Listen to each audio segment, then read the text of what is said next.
ഭൂട്ടാനിലെ ഈ യാത്ര തുടങ്ങുന്നത് ലോകമെമ്പാടുമുള്ള ആളുകൾ കൗതുകത്തോടെയും വിശ്വാസത്തോടെയും തേടി വരുന്ന ഒരു സ്ഥലത്തിൽ നിന്നാണ്. ഫെർട്ടിലിറ്റി ടെമ്പിൾ അഥവാ ചിമിലഖാങ്. ഈ ക്ഷേത്രം സാധാരണ ക്ഷേത്രങ്ങളിൽ നിന്ന് വളരെ വ്യത്യസ്തമാണ്. ഇവിടെ സംസാരിക്കുന്നത് തുറന്ന മനസ്സോടെ, ലജ്ജയില്ലാതെ ജനശേഷിയെക്കുറിച്ചും ജീവിതത്തിൻ്റെ തുടക്കത്തെക്കുറിച്ചുമാണ്. കുട്ടികളില്ലാത്ത ദമ്പതികൾക്ക് അനുഗ്രഹം ലഭിക്കുമെന്ന വിശ്വാസം കൊണ്ടാണ് കേട്ടോ പല ഭാഗങ്ങളിൽ നിന്നും ആൾക്കാർ ഇവിടെ എത്തുന്നത്. പോകുന്ന വഴിയിൽ ഉടനീളം പ്രിക്ലി പേസ് കാണാം. ഇവിടുത്തെ ആൾക്കാർ ഇത് കഴിക്കില്ല. നമ്മൾ റീൽസിലൊക്കെ കണ്ടിട്ടില്ലേ കഴിക്കുന്നത്. ഭിത്തികളിൽ കാണുന്ന സിംബോളിക് ചിത്രങ്ങൾ, നാട്ടുകാരെ പറയുന്ന കഥകൾ, പിന്നെ ഡിവൈൻ മാഡ്മാൻ എന്നറിയപ്പെടുന്ന ലാമ ദ്രുക്പ കുൻലീലയുടെ ആശയങ്ങൾ എല്ലാം ചേർന്ന് ഈ ക്ഷേത്രത്തിലെ ഒരു ആത്മീയ സ്ഥലത്തേക്കാൾ കൂടുതലും ജീവിതത്തെക്കുറിച്ചുള്ള തുറന്ന ഒരു സന്ദേശമായി മാറ്റുന്നു. ഈ വിശ്വാസം തമാശയുടെയും സത്യസന്ധതയുടെയും ചേർന്നതാണ് കേട്ടോ. ചിലർക്ക് കൗതുകം തോന്നും, ചിലർക്ക് പ്രാർത്ഥന. പക്ഷേ എല്ലാവർക്കും ഇത് ഓർമ്മയിൽ നിൽക്കുന്ന ഒരു അനുഭവം തന്നെയാണ്. ഫെർട്ടിലിറ്റി ടെമ്പിളിലെ ഈ ആത്മീയ യാത്രയ്ക്ക് ശേഷം നമ്മൾ ആദ്യം ഫുഡ് കഴിക്കാൻ പോയി. ഇവിടെ ഇവരെല്ലാം ചീസിലാണ് ഉണ്ടാക്കുന്നത്. ചിക്കൻ കറിയിൽ ചീസ്, പൊട്ടറ്റോ കറിയിൽ ചീസ്, പിന്നെ നമ്മുടെ അച്ചാറും റൊട്ടിയും സാധാരണ ചോറും. ഇത് കഴിഞ്ഞ് നമ്മൾ നോക്കുമ്പോൾ ഫെർട്ടിലിറ്റി ടെമ്പിൾ കണ്ട അതേ സംഭവം, അതെ ഫെല്ലാസ് എല്ലാ സ്ഥലത്തും ഉണ്ട്. ഇനി നമ്മൾ പോകുന്നത് ഫുനാക്ക ഫോർട്രസിലോട്ടാണ് കേട്ടോ. രണ്ട് നദികൾ സംഗമിക്കുന്ന സ്ഥലത്ത് അഭിമാനത്തോടെ നിൽക്കുന്ന ഈ കോട്ട വെറും ഒരു കെട്ടിടമല്ല. ഇത് ഭൂട്ടാൻ്റെ ഭരണചരിത്രത്തിൻ്റെയും മതപരമായ ശക്തിയുടെയും ഐക്യദാർഢ്യത്തിൻ്റെയും പ്രതീകമാണ്. ഒരു കാലത്ത് ഭൂട്ടാൻ്റെ തലസ്ഥാനമായിരുന്ന പുനാക്ക സോങ് രാജാക്കന്മാരുടെ കിരീടധാരണവും രാജ്യത്തെ പ്രധാന ചടങ്ങുകളും നടന്ന സ്ഥലം കൂടിയാണ്. കട്ടിയുള്ള മതിലുകൾ, മരപ്പണിയിലെ കൃതൃത, ചുവന്ന മേൽക്കൂര, ഓരോ കോണിലും നിങ്ങൾ അനുഭവപ്പെടുന്നത് കാലം നിശ്ചലമാക്കി നിൽക്കുന്ന ഒരു ചരിത്രമാണ് കേട്ടോ. നദിയുടെ ശബ്ദവും പ്രാർത്ഥനയുടെ നിശബ്ദതയും ഒരുമിച്ച് ലയിക്കുന്ന ഈ കോട്ട ഭൂട്ടാൻ എന്ന ആത്മീയതയുടെയും ഭരണയും ചേർന്ന് മുന്നോട്ട് പോയി എന്നതിൻ്റെ തെളിവാണ്. പിന്നെ ഇവിടെ കയറുമ്പോൾ പ്രത്യേകം ശ്രദ്ധിക്കേണ്ട ഒരു കാര്യം എന്ന് വെച്ചാൽ ഇവിടെ 3 കോണിപ്പടികൾ കാണാം. ആദ്യം കാണുന്നത് നമുക്ക് കയറാനുള്ളതും, നടുക്ക് കാണുന്നത് രാജാക്കന്മാർക്ക് യൂസ് ചെയ്യാനുള്ളതും, അവസാനം കാണുന്നത് നമുക്ക് ഇറങ്ങാനുള്ളതുമാണ്. പക്ഷേ നമ്മൾ ഇന്ത്യക്കാരോട് എത്ര പറഞ്ഞാലും കേൾക്കില്ല. ടൂറിസ്റ്റിനോട് കുറേ പറഞ്ഞു നമ്മുടെ ഗൈഡ്, എന്നാലും അവർ ഇറങ്ങുന്നതിൽ കൂടെ കയറുന്നു. അങ്ങനെയാണ് കേട്ടോ. പിന്നെ ഇവരുടെ എല്ലാത്തിൻ്റെയും ചരിത്രം, എല്ലാ ഫോർട്ടിൻ്റെയും ചരിത്രം ഏകദേശം കണക്റ്റഡ് ആണ് കേട്ടോ. ഈ മാഡ്മാനുമായിട്ട് കണക്റ്റഡ് ആണ്. എല്ലാ സ്ഥലത്തും നമുക്ക് കാണാൻ പറ്റുന്നത് ബുദ്ധയുടെ ഓരോരോ ഇതാണ് കേട്ടോ, ഫോട്ടോസാണ്. അതുമല്ലാണ്ട് സെയിം കഥകൾ തന്നെയാണ് കേട്ടോ ഇവിടെ ഉള്ളത്. ഇത് കണ്ടോ, ഇത്രയും വലിയ ഫോട്ടോസ് ആയിരുന്നു. ഇതിൻ്റെ അകത്ത് പണ്ട് രാജാക്കന്മാർ ഈ കിരീടധാരണം നടത്തുന്ന സമയത്ത് ലോക്കൽസൊക്കെ വരുമെന്നായിരുന്നു കേട്ടോ ഇവിടെ നമുക്ക് പറഞ്ഞു തന്നത്. പിന്നെ ഭയങ്കര കാമൻ ക്വയറ്റാണ് ഇതിൻ്റെ അകത്ത്. അടുത്തു കൂടെ നദി ഒഴുകുന്നുണ്ടോ എന്ന് പോലും നമുക്ക് അറിയാൻ പറ്റില്ല. അത്രക്കും കാമൻ ക്വയറ്റാണ് ഇതിൻ്റെ അകത്ത്. കാരണം കട്ടിയുള്ള മതിലുകളാണെന്ന് ഞാൻ നിങ്ങളോട് നേരത്തെ പറഞ്ഞില്ലേ.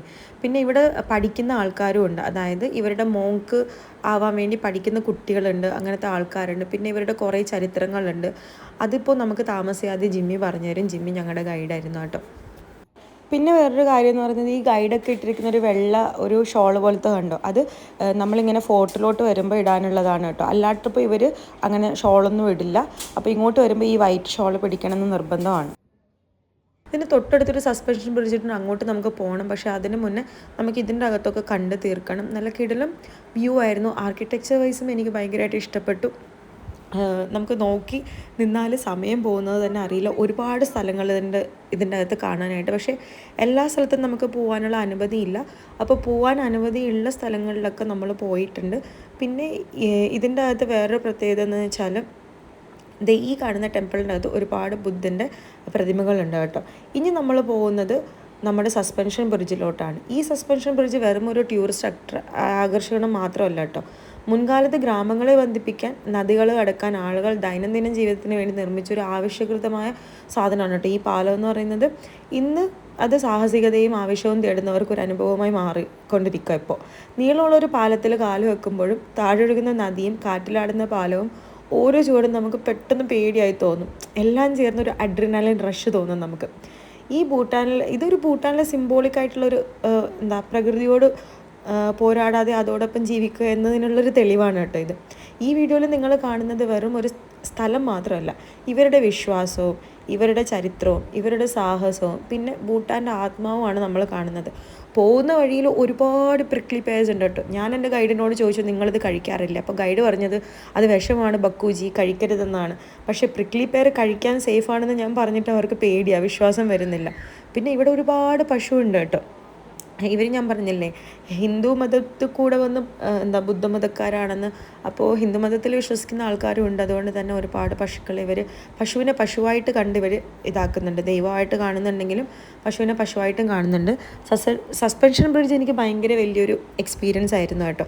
കാരണം ആദ്യം എനിക്ക് പേടി തോന്നി, പിന്നെ വീഡിയോ എടുക്കണമല്ലോ എന്നുള്ള ഒരു ഇതിൽ ഞാൻ എല്ലാവരും പോകുന്നതും വെയിറ്റ് ചെയ്ത് നിന്നു. ഇങ്ങനെ ഫോട്ടോസ് എടുക്കാനും വീഡിയോസ് എടുക്കാനും. നമ്മൾ പോകുമ്പോൾ തന്നെ ബ്രിഡ്ജ് അടക്കാനുള്ള സമയമായിട്ടുണ്ട്.